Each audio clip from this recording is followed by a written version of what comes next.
Assalamualaikum warahmatullahi wabarakatuh. Kami dari Aksya 6A yang beranggotakan Soibatul Aslamiyah NIM 01, Kamelia Nur Kumalasari NIM 06, dan Farid Afifatun Habibah NIM 36 akan menjelaskan mengenai penganggaran pemerintah desa. Pengertian APB Desa. APB Desa adalah rencana keuangan tahunan pemerintahan desa yang dibahas dan ditetapkan oleh kepala desa bersama Badan Permusyawaratan Desa melalui peraturan desa. Tahun anggaran APB Desa meliputi masa 1 tahun, mulai dari tanggal 1 Januari sampai dengan tanggal 31 Desember. APB Desa terdiri atas bagian pendapatan desa, belanja desa, dan pembiayaan desa. Selanjutnya, pengelolaan sumber pendapatan desa.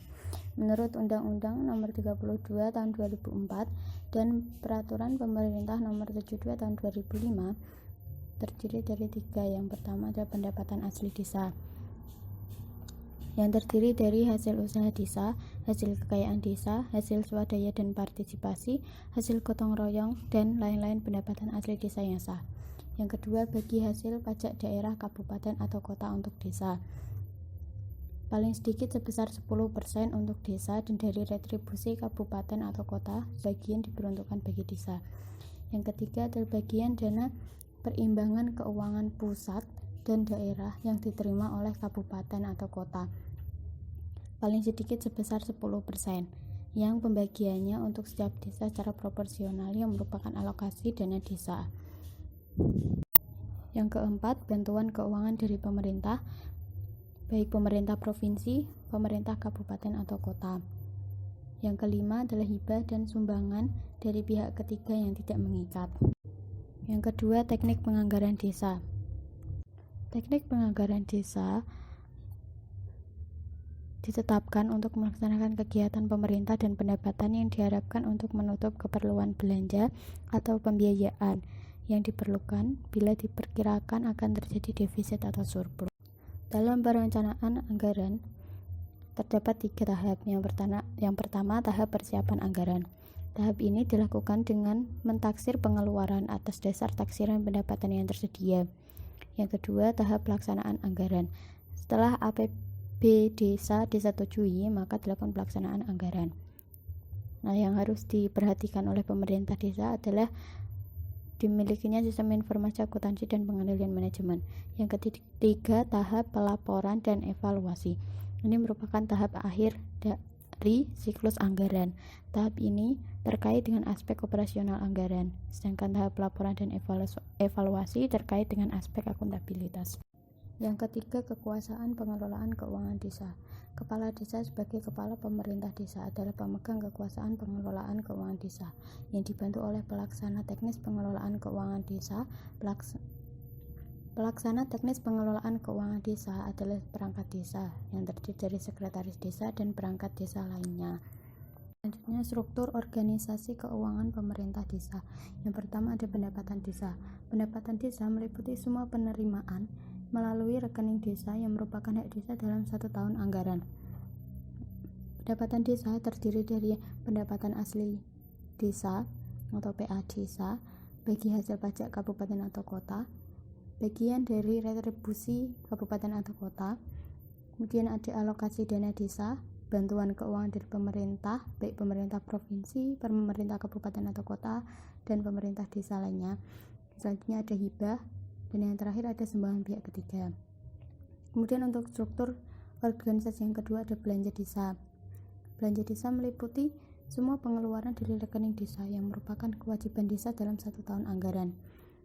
Nah, belanja desa di sini ada belanja langsung dan belanja tidak langsung.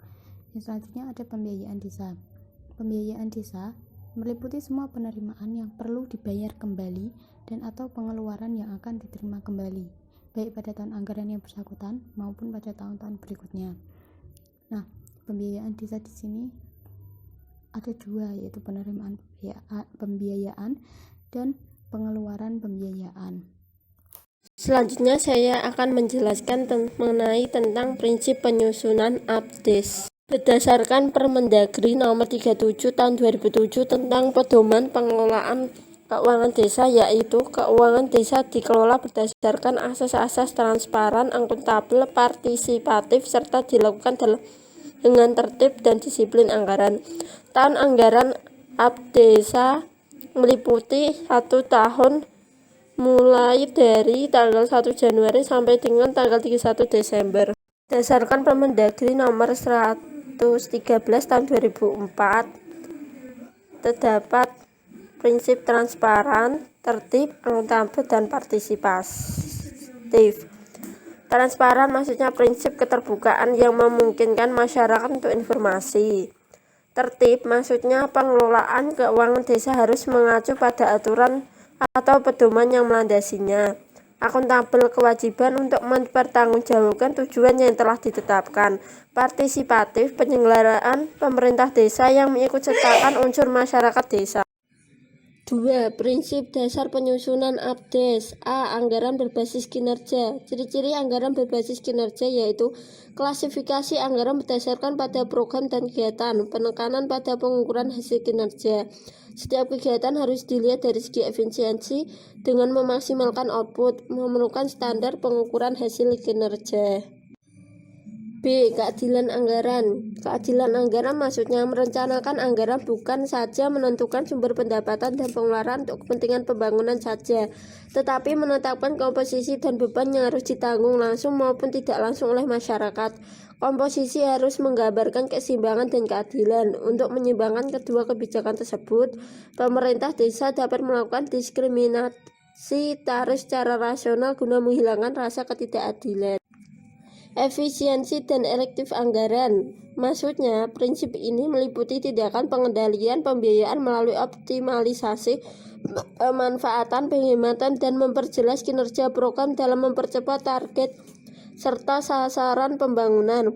Saat inilah masyarakat harus mampu menghitung rincian biaya yang diperlukan untuk mencapai sasaran dengan mempertimbangkan kondisi keuangan D. Surplus dan defisit anggaran. Paling tidak terdapat 2 sistem penganggaran desa, yaitu sistem anggaran berimbang dan defisit. Keduanya diterapkan sesuai dengan kemampuan desa bersangkutan. Sistem anggaran defisit dalam penerapannya dilakukan dengan menetapkan pengeluaran atau belanja pembangunan dengan kemampuan penerimaan desa baik secara realistis baik yang bersumber dari pendapatan asli desa maupun dukungan dari pemerintah kabupaten, provinsi, dan pusat. Di sisi lain, kelebihan target penerimaan tidak harus selalu dibelanjakan, sehingga antara penerimaan dan belanja terjadi surplus atau defisit. Disiplin anggaran. 1. Pendapatan yang direncanakan tidak dibenarkan pemerintah desa atau pelaksana menggunakan biaya untuk pelaksana proyek di luar batas paku dan pos anggaran yang telah ditetapkan. 2. Penganggaran pengeluaran harus didukung adanya kepastian dan tidak dibenarkan melaksanakan kegiatan yang belum tersedia atau tidak mencukupi kredit anggaran dalam APDESA. 3. Semua penerimaan dan pengeluaran daerah dalam tahun anggaran yang bersangkutan harus dianggarkan dalam APB desa dan dilakukan melalui rekening kas desa. F. Taat asas. Taat asas harus memenuhi tidak bertentangan dengan peraturan perundang-undangan yang lebih tinggi, tidak bertentangan dengan kepentingan umum, tidak bertentangan dengan peraturan desa. G. Transparansi dan akuntabilitas anggaran. APB desa yang disusun harus dapat menyajikan informasi secara terbuka, jelas, dan mudah akses oleh masyarakat mengenai tujuan, sasaran, sumber pendanaan pada setiap jenis objek belanja, serta hubungan antara besaran anggaran dengan manfaat dan hasil yang diinginkan dicapai dari suatu kegiatan yang dianggarkan. APB desa yang disusun harus mampu menunjukkan informasi yang lengkap untuk kepentingan pemerintah, pelaksana kegiatan, dan masyarakat. Masyarakat juga berhak untuk menuntut pertanggungjawaban atas rencana ataupun pelaksanaan anggaran tersebut. H. Partisipasi masyarakat. Penyusun dan penetapan APB desa bukan menjadi tanggung jawab pemerintah desa dan BPD saja, melainkan melalui keterlibatan masyarakat, rencana pembangunan, dan kebutuhan biaya pelaksanaannya sangat erat kaitannya dengan kepentingan masyarakat sehingga dalam menentukan sumber pendapatan dan pengeluaran harus dilakukan secara terbuka. Kemandirian. Pada dasarnya rencana pembangunan desa merupakan prakarsa masyarakat secara swadaya untuk mencapai tujuan dan harapan yang dicita-citakan. Demikian halnya dalam menyusun anggaran. Prinsip kemandirian menjadi pilar utama agar desa mampu mewujudkan visi, misi, dan tujuannya. Pemerintah desa harus mampu meningkatkan pendapatan asli desa secara rasional dan tidak membebani masyarakat. 3. Mekanisme pengelolaan keuangan desa. Perencanaan keuangan desa meliputi RPJM Desa dan RKP Desa.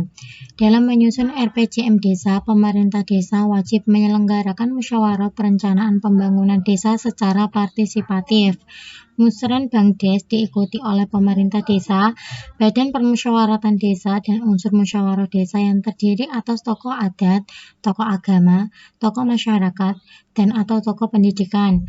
Sedangkan RKP desa disusun oleh pemerintah desa sesuai dengan informasi dan pemerintah daerah, kabupaten atau kota berkaitan dengan pagu indikatif desa dan rencana kegiatan pemerintah daerah provinsi, dan pemerintah daerah kabupaten atau kota.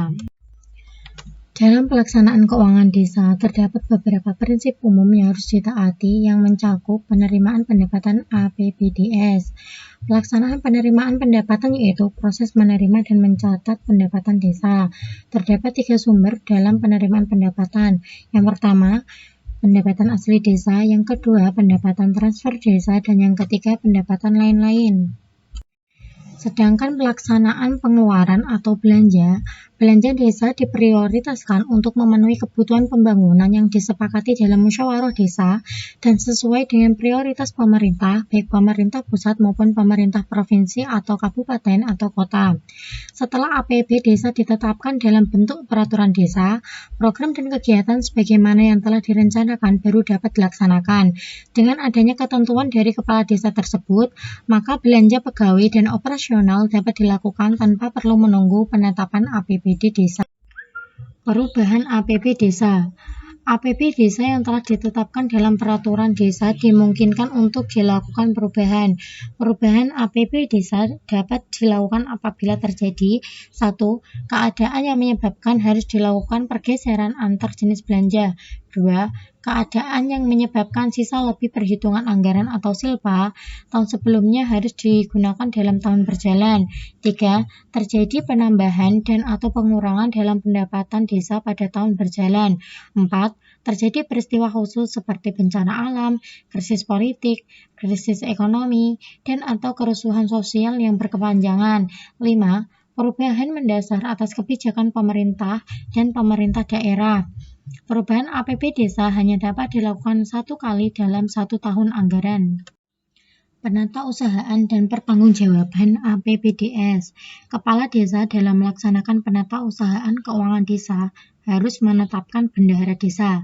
Penetapan bendahara desa harus dilakukan sebelum dimulainya tahun anggaran bersangkutan dan berdasarkan keputusan kepala desa. Penata usahaan dan pertanggungjawaban keuangan desa meliputi penata usahaan penerimaan, penata usahaan pengeluaran, dan pertanggungjawaban dana. Dalam pertanggungjawaban pelaksanaan APB desa, terdapat 2 proses. Yang pertama, penetapan pertanggungjawaban pelaksanaan APBDS, dan yang kedua, penyampaian laporan pertanggungjawaban pelaksanaan APBDS. Pengelolaan alokasi dana desa atau ADD dalam APBDS. Tujuan ADD adalah 1. Menanggulangi kemiskinan dan mengurangi kesenjangan. 2. Meningkatkan perencanaan dan penganggaran pembangunan di tingkat desa dan pemberdayaan masyarakat. 3. Meningkatkan pembangunan infrastruktur pedesaan. 4. Meningkatkan pengamalan nilai-nilai keagamaan, sosial budaya, dalam rangka mewujudkan peningkatan sosial. 5. Meningkatkan ketentraman dan ketertiban masyarakat. 6. Meningkatkan pelayanan pada masyarakat desa dalam rangka pengembangan kegiatan sosial dan ekonomi masyarakat. 7. Mendorong peningkatan keswadayaan dan gotong royong masyarakat. 8. Meningkatkan pendapatan desa dan masyarakat desa melalui Badan Usaha Milik Desa atau BUM Desa. Mekanisme penyaluran dan pencairan. Alokasi dana desa dalam APBD kabupaten atau kota dianggarkan pada badan atau dinas atau kantor pemberdayaan masyarakat desa atau dengan sebutan lain yang memiliki tugas dan fungsi tersebut. Kepala desa mengajukan permohonan penyaluran ADD kepada bupati. Dalam hal ini, badan atau dinas atau kantor pemberdayaan masyarakat desa atau dengan sebutan lain di kabupaten melalui camat setelah dilakukan verifikasi oleh tim pendamping kecamatan. Mekanisme pencairan ADD dalam APB desa dilakukan secara bertahap atau disesuaikan dengan kemampuan dan kondisi daerah atau kabupaten kota. Selanjutnya, pelaksanaan kegiatan yang bersumber dari ADD. Pelaksanaan kegiatan-kegiatan yang pembiayaannya bersumber dari ADD dalam APB desa sepenuhnya dilaksanakan oleh tim pelaksana desa dengan mengacu pada peraturan bupati atau wali kota. Belanja pemberdayaan masyarakat digunakan untuk 1. Biaya perbaikan sarana publik dalam skala kecil. 2. Penyertaan modal usaha masyarakat melalui BUM desa. 3. Biaya untuk pengadaan ketahanan pangan. 4. Perbaikan lingkungan dan pemukiman. 5. Teknologi tepat guna. 6. Perbaikan kesehatan dan pendidikan. 7. Pengembangan sosial budaya dan sebagainya yang dianggap penting. Selanjutnya, pertanggungjawaban dan pelaporan ADD. Pertanggungjawaban ADD terintegrasi dengan pertanggungjawaban APB desa, sehingga bentuk pertanggungjawabannya adalah pertanggungjawaban APB desa. Bentuk laporan atas kegiatan-kegiatan dalam APB desa yang dibiayai dari ADD adalah sebagai berikut. 1. Laporan berkala, yaitu laporan mengenai pelaksanaan penggunaan dana ADD dibuat secara rutin setiap bulan. Adapun yang dimuat dalam laporan ini adalah realisasi penerimaan ADD dan realisasi belanja ADD. 2. Laporan akhir penggunaan alokasi dana desa mencakup perkembangan pelaksanaan dan penyerapan dana, masalah yang dihadapi, dan rekomendasi penyelesaian hasil akhir penggunaan ADD. Presentasi dari kelompok kami, apabila ada salah kata, kami mohon maaf yang sebesar-besarnya. Assalamualaikum warahmatullahi wabarakatuh.